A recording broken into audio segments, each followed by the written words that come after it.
So this order is for the school system of Bristol, and they are doing 19 burrito boxes, which is what you're doing.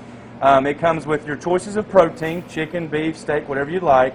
It comes with of what you're doing, cheese, pig. All right, and then the trick here is flatten it out. Yep. And level it out a little bit. Yep. Just like that.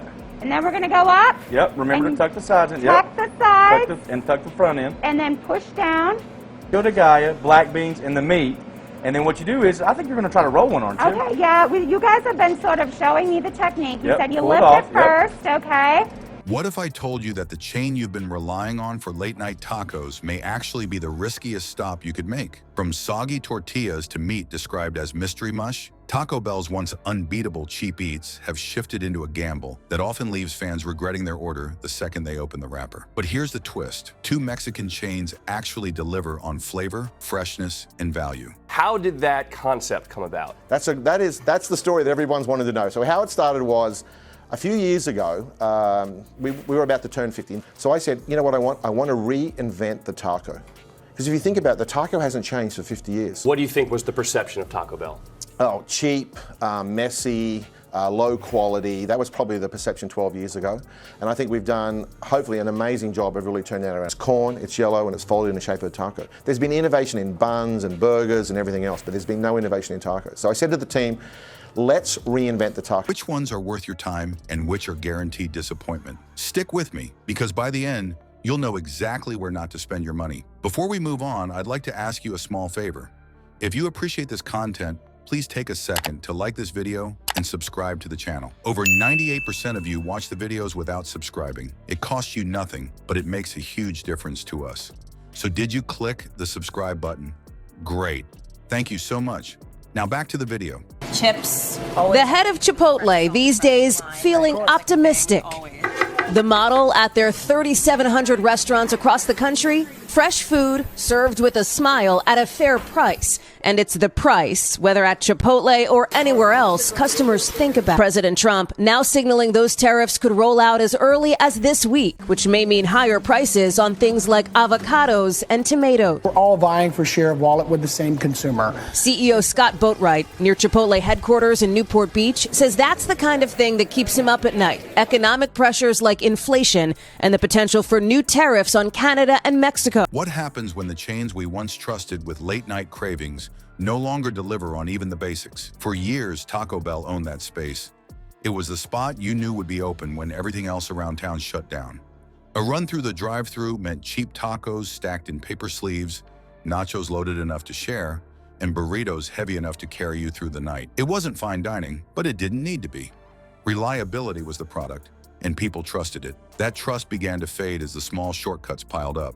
Customers started noticing tacos arriving limp, shells cracking the moment they left the bag, and ground beef that resembled a soft, gray paste more than any recognizable protein. Burritos are you going to be rolling? How much queso are you going to go through today? I mean, I don't know, Heath. I think we're going to probably go through, 50 to 100 burritos, and I don't even know how many pounds of queso. I mean, what do you say, 40, 50 pounds of queso maybe? See, you still working? She's still working right now. Well, you said, so how many orders do you already have out the door this morning? We've got 6 already out the door, but we had 10 total today.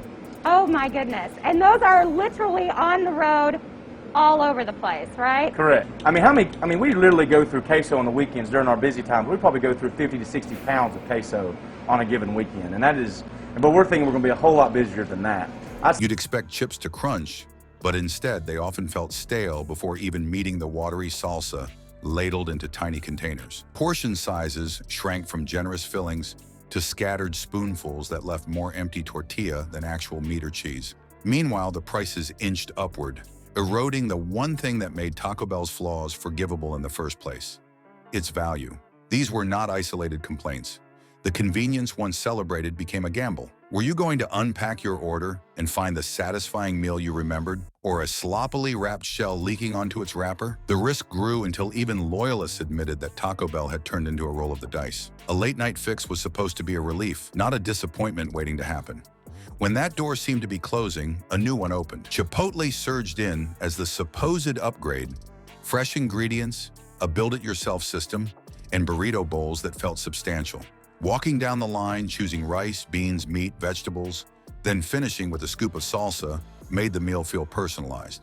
Compared to the tired combos at traditional fast food chains, it looked like the future. People attached the idea of quality and even health to their black and white storefronts and their giant foil-wrapped burritos. But then came headlines that shook the foundation. Food safety problems spread from story to story, norovirus outbreaks that traced back to stores, E. coli tied to the lettuce, and customers who no longer felt safe placing their order. Trust, once again, wasn't broken overnight. It cracked each time another report surfaced. Chipotle had defined itself as the clean alternative, the place where food wasn't just fast but carefully sourced. To see it associated with illnesses instead sent customers looking elsewhere, or at least making more cautious choices. The other blow was financial. People noticed their burrito bowls, especially if they added guacamole, grew more expensive until the final receipt nearly resembled the bill from a casual sit-down restaurant. That mattered because Chipotle wasn't selling candlelit service or cushioned booths.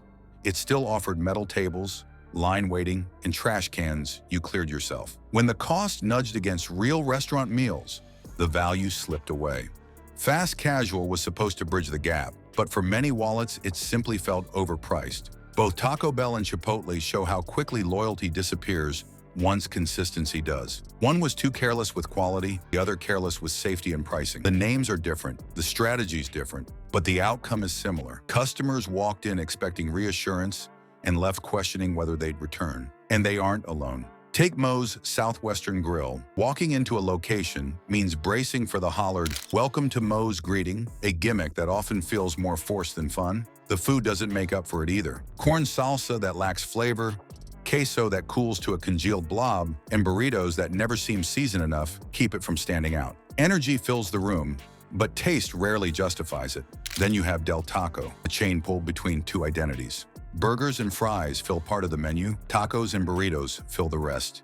And customers stand caught in the confusion. The result is food that feels scattered, never quite mastering either side. Instead of sharpening focus on what makes it unique, Del Taco diffuses attention until flavor fades into the background. So with the familiar giants stumbling, the question sharpens.